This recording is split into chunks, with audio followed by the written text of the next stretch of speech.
तो दोस्तों स्वागत है आपका अपने YouTube चैनल डिफेंस स्टडी पे। दोस्तों आज मैं आपको यहाँ पे नेवी डबल ASR से रिलेटेड पिछले साल का पेपर कराऊंगा इंग्लिश का। ठीक है, इंग्लिश का ही मैं आपको पिछले साल का पेपर कराऊंगा। हाँ, यहाँ ध्यान से सुन लीजिएगा। मुझे ज़्यादा क्वेश्चन नहीं मिल पाए, लेकिन ये है कि पैसेज नहीं मिल पाए और 2-4 क्वेश्चन नहीं मिल पाए। यहाँ पे 16 क्वेश्चन मुझे मिले हैं। नेवी डबल ASR का बोथ के लिए इंग्लिश का पिछले साल का पेपर है, 16 क्वेश्चन मिले हैं। ठीक है, अब इसमें आपको फिल इन द ब्लैंक्स और जो एडजेक्टिव एडवर्ब या एब्स्ट्रैक्ट नाउन पूछी जाती है ये भी आ जाता है। पास्ट फॉर्म जो पूछा था वो भी, ये सब आइटम फ्रेज भी, ये वन वर्ड दे सकते हैं ये, और एंटोनियम साइनोनियम है, आइडियम फ्रेज भी दे सकते हैं। ये सब आपके जो पूछे आते हैं एंटोनियम साइनोनियम, ये सारे क्वेश्चन मिल गए लगभग। ये कि 16 मिले हैं जितने भी क्वेश्चन हैं। पैसेज 5 नंबर का था वो नहीं मिल पाया और 2-4 क्वेश्चन और नहीं मिले थे। 16 में से आप कितने कर पाते हैं जरूर बताइएगा वीडियो में।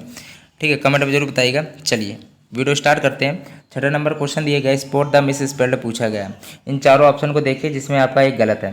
तो यहाँ पे पहला ऑप्शन वैसे गलत है। डिस्टेस्टफुल होता है ना, तो DISTASTE होता है। डिस्टेस्ट होता है फिर फुल होता है। ठीक है, डिस्टेस्टफुल माने होता है आपका यहाँ ई नहीं लगा, देख सकते हैं जैसे कि। तो यहाँ पर डिस्टेस्टफुल माने आपका दोस्तों क्या होता है वैसे, अरुचिकर, जिसमें रुचि ना है। ठीक है, डिस जहाँ लगे वो नेगेटिव सेंस के दिखाता है, अरुचिकर जिसमें रुचि ना हो। टेस्टफुल माने होता है रुचि पूर्ण। ठीक है, चलिए तो यहाँ पे पहला ऑप्शन यहाँ पे राइट ऑप्शन हो गया। यहाँ पे ये कि ई लगे डिस्टेस्टफुल। और फ्रेंडलियर माने होता है दोस्ताना। ठीक है, और कंपेनियनेबल माने क्या होता है आपका, मिलनसार होता है। इन सबको देखिए कॉपी में लिख लीजिएगा, ये पिछले साल का पेपर है तो आप इनको समझ सकते हैं। फॉर फ्यूचर माने क्या होता है, जब्ती। ठीक है, जब्त करना, जब्ती कह सकते हो। चलिए जब्ते। अगला दिया गया आपका, ये Mohan said hurrah my father has come. तो इसको कैसे करेंगे, तो एक्सप्लेन हुर्रा को किस में चेंज करते हैं, एक्सप्लेन विद जॉय में। तो ये आपका जॉय है, that his father had come. चलिए ये राइट ऑप्शन हो जाएगा, एक्सप्लेन विद जॉय होता है। ठीक है, अगला दिया गया दूसरा राइट है वैसे। 8वां नंबर दिया गया, change the voice. Active passive से क्वेश्चन तो जरूर बनता है। ठीक है, अब ये कि इसको आपको सब्जेक्ट बनाना पड़ता है, तो ए लेटर आएगा आपका, सीधी सीधी बात है। ठीक है, अब यहाँ पे एक मिनट रुकिएगा, ए लेटर आएगा। ए लेटर इन 3 ऑप्शन में है। ठीक है, अब ये बताइए कि मे का जो होता है वो एक्टिव पैसिव में मे का किस में चेंज करते हैं, पैसिव वॉइस होता है जो एक्टिव पैसिव में चेंज करने के लिए क्या करते हैं, मे का मे बी में चेंज करते हैं। मे का मे बी में चेंज करते हैं, लेकिन यहाँ नॉट लगा होता है ना, तो उसको कर देते हैं मे नॉट बी। अब मे नॉट बी किस में है, अब देखते हैं ज़रा। मे नॉट बी इसमें, तो ये तो वी लग गया था, ये तो गलत हो गया, ये लेटर नहीं था ना। मे नॉट बी इसमें है, मे नॉट बी इसमें, मे नॉट इसमें बी है। अब ये बताइए कि वी का अस होता है, इसको चेंज करते हैं, तो वी का अस तो इसमें है, इसमें ये गलत हो गया। ठीक है, पहला दूसरा गलत हो गया, आराम से समझिएगा सब आ जाएगा। अब ए लेटर ये तो मस्ट है, तो गलत हो गया। ठीक है, मस्ट है तो मे होना चाहिए ना, तो मे का मे भी होता है ना, तो मे नॉट है तो मे नॉट भी होता है। ठीक है, तो तीसरा ऑप्शन यहाँ पर राइट ऑप्शन हो जाएगा। ये है कि आप धीरे धीरे समझेंगे तभी आपको आएगा, सब कॉपी पेन निकाल के बैठ जाइएगा। साइनोनियम दिया गया है आपका, मतलब पर्यायवाची होता है। टिमिड माने क्या होता है आप बताइए, टिमिड माने होता है कायर या डरपोक होता है। ठीक है, चलिए तो उसी प्रकार से बताइए, तो ये भी होता है ना कि इन 4 ऑप्शन को पहले मैं बताऊंगा, फिर आप बताइएगा इन 4 ऑप्शन में क्या हो सकता है। ठीक है, बोल्ड माने होता है साहसी, तो वो तो आपका एंटोनियम है ये। ठीक, कोरेजियस माने भी होता है साहसी होता है, जो निडर हो, जो डरता ना हो किसी से, साहसी कह सकते हो। अनस्टेबल माने होता है अस्थिर। ठीक है, तो ये आप साइनोनियम, ये तो एंटोनियम हो गए सब, पर ये दोनों साइनोनियम हो गए, बोल्ड और कोराजियस। ठीक है, चलिए अस्थिर हो गया। अब ये मॉडेस्ट माने होता है आपका नर्म या फिर थोड़ा शांत स्वभाव का, नर्म नर्म कह सकते हो या शांत, या थोड़ा डरपोक टाइप का भी कह सकते हो। नर्म शांत हो, थोड़ा डरपोक टाइप का, तो वो आपका यहाँ पे साइनोनियम सुटेबल बन रहा है इन 4 ऑप्शन के हिसाब से। तो यहाँ पे पहला ऑप्शन राइट है। मॉडेस्ट माने तो शांत टाइप का या फिर थोड़ा डरपोक टाइप का, कायर टाइप का। और बोल्ड माने साहसी, कोरेजियस माने साहसी, तो साइनोनियम हो गया। अनस्टेबल माने अस्थिर। चलिए नेक्स्ट है 10वां नंबर क्वेश्चन दिया है, वेव माने क्या होता है, WAIVE। वेव माने होता है छोड़ देना या किसी चीज़ को त्याग देना, या फिर कह सकते हो हटा देना। तो आप बताइए क्या हो सकता है। रिमूव माने भी तो यही होता है, हटा देना, छोड़ देना, त्याग देना। रिमूव मतलब ये होता है लगभग आपका कि हटा देना है या फिर त्याग देना। ठीक है, चलिए तो ग्रास्प माने क्या होता है, GRASP। ग्रास्प माने होता है मुट्ठी, याद कर लीजिएगा। इम्पोज माने क्या होता है, IMPOS। इम्पोज माने थोपना होता है। क्लैंप माने CLAMP। क्लैंप माने क्या होता है, किसी दबाना होता है। क्लैंप माने होता है दबाना। चलिए, या बंद करना भी कह सकते हो। आपका एंटोनियम अब आ गया आपका 11वें-12वें नंबर तक। ठीक है, एंटोनियम ये कि विलोम शब्दार्थ को ज्ञात करना है। तो ये सब ये है कि देखिए, इनकी हिंदी पता होगा तभी आप एंटोनियम कर पाएंगे, नहीं तो नहीं कर पाएंगे। मान लीजिए यही आपको पेपर में यही आपका ये जो पूछा गया था नेवी डबल SSR के में, अब यही मान लो आप कर रहे हैं, आज ही कर रहे हैं, यही पेपर मान लो आज ही आपके आ गया, तो कैसे करेंगे आप, इसलिए इनको कॉपी में प्लीज़ नोट कर लीजिएगा। ठीक, कॉपी में नोट करेंगे और धीरे धीरे प्रैक्टिस करेंगे तो सब कुछ सिंपल लगेगा। ठीक है, चलिए तो ये कि ड्राइड माने क्या होता है, ड्री DRID, डिराइड माने होता है उपहास करना, या फिर कह सकते हो ताना मारना। एक जगह आप ताना मार रहे हैं, या तो फिर दूसरे सेंस में कह सकते हैं इनकरेज। इनकरेज माने प्रोत्साहन देना। एक तरफ ताना मार रहा है, एक तरफ प्रोत्साहन दे रहे हैं, तो एंटोनियम ये आपका राइट ऑप्शन, जिसमें राइट ऑप्शन होगा उसमें हम टेक लगा देंगे। और लोथ माने क्या आता है, LOATH, लोट माने होता है घृणा करना, ठीक है। कंफर्ट माने होता है आराम। और आपका टाउंट माने क्या होता है, टाउंट माने वैसे होता है ताना मारना। इन सबको कॉपी में लिख लीजिएगा, सारे इंपॉर्टेंट, ठीक, कोई भी पूछा जा सकता है। टाउंट माने ताना मारना है, उपहास करना। हाँ, ये एक समझ लीजिएगा, LOATH, लोथ माने ये और होता है अनिच्छुक होता है।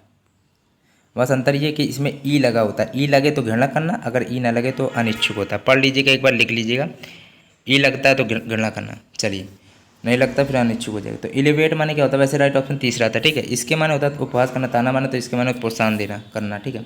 इलिवेट माने क्या होता है, ELEVAT, इलिवेट माने ऊपर उठाना या ऊंचा करना या बढ़ाना कह सकते हो, वैसे ऊपर उठाना कह सकते हो केवल, ठीक है, ऊपर उठाना कह सकते हो या फिर ऊंचा करना कह सकते हो। तो इसका लोअर हो जाएगा, फिर लोअर माने नीचा करना या कम करना, न्यून करना, ठीक है। समझ गया हूँ, राइट ऑप्शन चौथा है। और हाइटन माने क्या होता है, HEIGHTN, हाइटन माने होता है बढ़ाना। तो आप समझ सकते हैं ये आपका एंटोनियम हो गया, ठीक है। सॉरी, एंटोनियम तो लोअर हो गया, नीचे। ये बढ़ाना भी है, ऊपर भी करना, ऊपर करना या बढ़ाना, ऊंचा करना, तो ये आपका सिनोनिम हो गया। ये सब आप कुछ समझ जाइएगा। रिमूव माने क्या होता है, हटा देना। और आर रिमूव माने लिख दिया अच्छी तरह, हटाना। RAIS रेज माने क्या होता है, बढ़ाना या उठाना। समझ सकते हैं आप, ये 3 सिनोनियम हो गए। इन तीनों ये दोनों का अर्थ है बढ़ाना, ऊपर करना, इसका अर्थ भी हो बढ़ाना, ऊपर करना। लोअर माने नीचा करना। चौथा ऑप्शन राइट है, चौथा ऑप्शन राइट है, ठीक है। इन सबको कॉपी में नोट कर लीजिएगा, ये सारे आपके एक दूसरे का एंटोनियम सिनोनियम बन रहे हैं। आपका दिया गया पंचुएशन पूछा गया, ठीक है। तो ये देख लीजिए, why are you shooting so loudly Mohan said to Ram, इसका रूल है, ये पंचुएशन का रूल लिख लीजिएगा कि जैसे कि आप ये जैसे कि इंट्रोगेटिव सेंटेंस है, जहाँ पे जैसे इंट्रोगेटिव क्या शब्द से स्टार्ट होता है, हाउ से, वाट से, विच से। जब ये सेंटेंस इंट्रोगेटिव से स्टार्ट होता है तो वहाँ पे क्वेश्चन मार्क लगाते हैं, इसमें नहीं, इसमें नहीं, राइट ऑप्शन तीसरा है, ठीक है। Why are you shooting so loudly, तुम इतनी ज़ोर से शूटिंग क्यों कर रहे हो, ठीक है। तो क्यों कर रहे हो, प्रश्नवाचक चिन्ह, इंट्रोगेटिव सेंटेंस में क्वेश्चन मार्क लगता है, ये आपका पंचुएशन का रूल है। तो तीसरा ऑप्शन राइट है, ये गलत होगा, ठीक है। चलिए अगला दिया गया आपका, मोहन ने, यही है कि मोहन ने राम से कहा था तुम इतनी जोर से शूटिंग क्यों कर रहे हो, प्रश्नवाचक चिन्ह ना, तो प्रश्नवाचक चिन्ह का निशान लगेगा और इंट्रोगेटिव सेंटेंस में लगता है, ठीक है। To be at large, to be at large, इसका मतलब क्या होता है, 14 नंबर क्वेश्चन, आप बताइए जरा क्या होगा।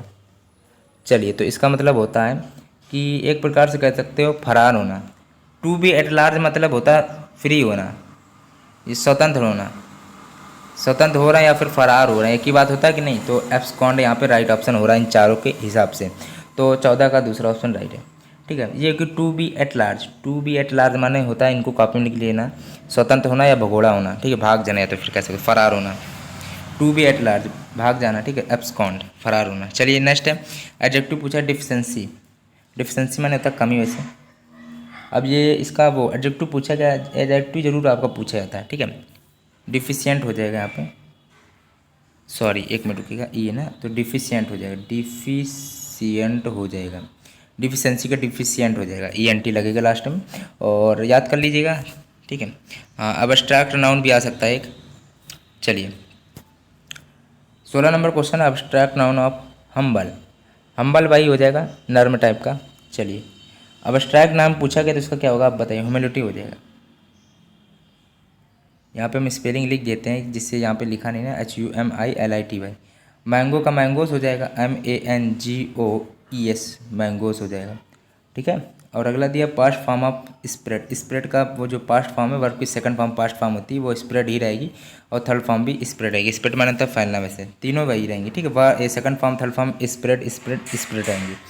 चलिए अगला दिया गया कि an exact copy of hand writing printing, तो उसकी इसको कह सकते हैं, कॉपी कर रहे हैं, ठीक है, प्रिंटिंग और हैंड राइटिंग। तो इसको एक भाषा में कह सकते हो तुम कि जैसे कि प्रतिछाया कह सकते हो, प्रतिछाया आपकी, ठीक है। तो उसका माने होता है face smile, FACIMILE, face smile, ठीक है। तो उसका मतलब होता है आपका प्रतिकीर्ति या प्रतिछाया कहते हैं, ठीक है। कॉपी कर रहे हैं हैंड राइटिंग और प्रिंटिंग की प्रतिछाया होता है, ठीक है। और देख लीजिए, दे बॉयज़ हॉस्टल वेरी अट्रैक्टिव, ठीक है। अब इसमें चारों ऑप्शन को देखिए पहले, फिर बताइएगा।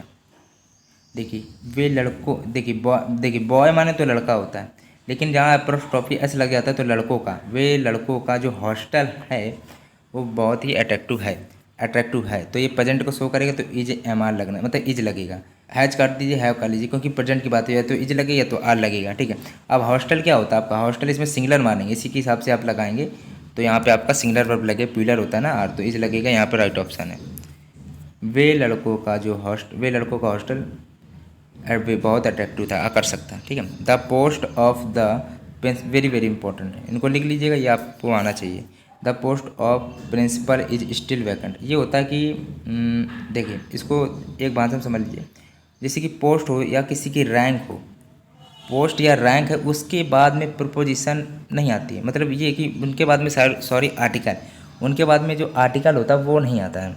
तो the post of principal is still vacant, ठीक है। तो ये कि चौथा ऑप्शन राइट है। पोस्ट हो या किसी की रैंक होती है, रैंक और पोस्ट की चीज़ होती है, तो उसके बाद में कभी भी आर्टिकल का प्रयोग नहीं करते हैं, ठीक है। इन क्वेश्चनों को देख